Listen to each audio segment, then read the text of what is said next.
दिल्ली विधानसभा चुनाव के लिए भारतीय जनता पार्टी ने स्टार प्रचारकों की अपनी सूची जारी की है।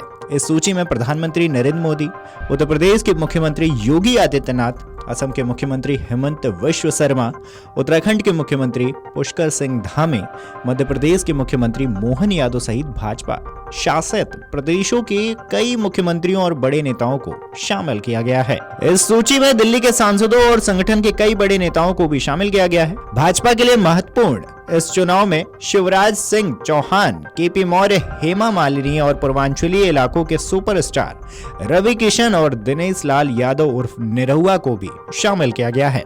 पार्टी के ये नेता जल्द ही चुनाव प्रचार शुरू कर देंगे। खास बात यह है कि भाजपा के सबसे बड़े चेहरे प्रधानमंत्री नरेंद्र मोदी ने दिल्ली चुनाव में प्रचार का आगाज भी कर दिया है। उन्होंने जनसभाओं को संबोधित करते हुए मौजूदा आम आदमी पार्टी की सरकार पर जोरदार जुबानी हमले भी किए थे। खैर, खबरों की माने तो भाजपा की स्टार प्रचारकों की सूची में सबसे पहला नाम प्रधानमंत्री नरेंद्र मोदी का है। 40 स्टार प्रचारकों की सूची में दूसरे स्थान पर भाजपा के राष्ट्रीय अध्यक्ष जेपी नड्डा, तीसरे स्थान पर राजनाथ सिंह और चौथे नंबर पर गृह मंत्री अमित शाह का नाम शामिल है।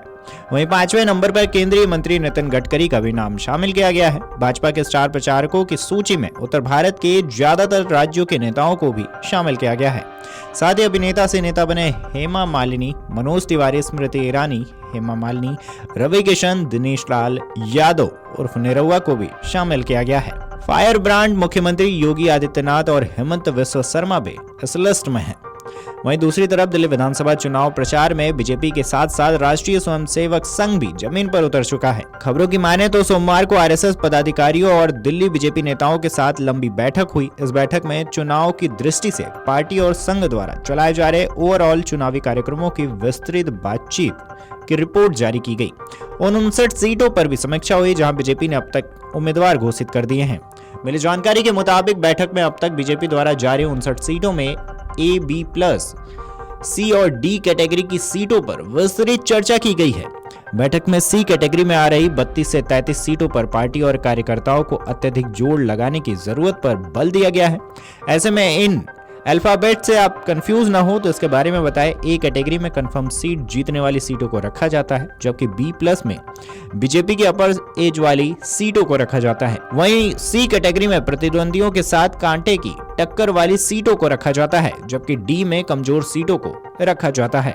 अब जब आरएसएस के साथ ये प्लान तैयार हो रहा है तो ये एक तरह से बड़ी रणनीति के रूप में देखने को मिल रहा है। खैर, दिल्ली विधानसभा चुनाव के लिए 5 फरवरी को एक फेज में वोट डाले जाएंगे। वहीं नतीजों का ऐलान 8 फरवरी को होगा। चुनाव आयोग के मुताबिक दिल्ली में 83,49,645 पुरुष, 71,73,952 महिला और वहीं 1261 थर्ड जेंडर को मिलाकर कुल 1.5 करोड़ मतदाता अपने बहुमूल्य अधिकार का प्रयोग करेंगे।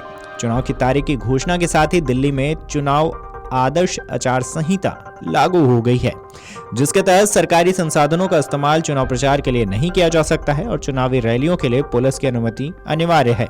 बता दें कि स्टार प्रचारकों के रूप में नामित केंद्रीय मंत्रियों में नितिन गडकरी, शिवराज सिंह चौहान, मनोहर लाल खट्टर, पीयूष गोयल, धर्मेंद्र प्रधान, हरदीप सिंह पुरी और गिरिराज सिंह शामिल हैं। इन नेताओं के माध्यम से पार्टी 1998 के बाद फिर से दिल्ली की सत्ता पर काबिज होने की उम्मीद कर रही है। इस खबर पर आपकी क्या राय है, हमें कमेंट करके जरूर बताएं। Video desk अमरउजाला.com। अमर उजाला जीवांजलि के सारथी की मदद लें और महाकुंभ में स्नान जरूर करें। अगर आप ये वीडियो YouTube पर देख रहे हैं तो हमारे चैनल को सब्सक्राइब कर बेल आइकन दबाएं और Facebook पर देख रहे हैं तो हमारे पेज को लाइक करें। 8 मिलियन प्लस सब्सक्राइबर, आपके इस भरोसे के लिए बहुत धन्यवाद।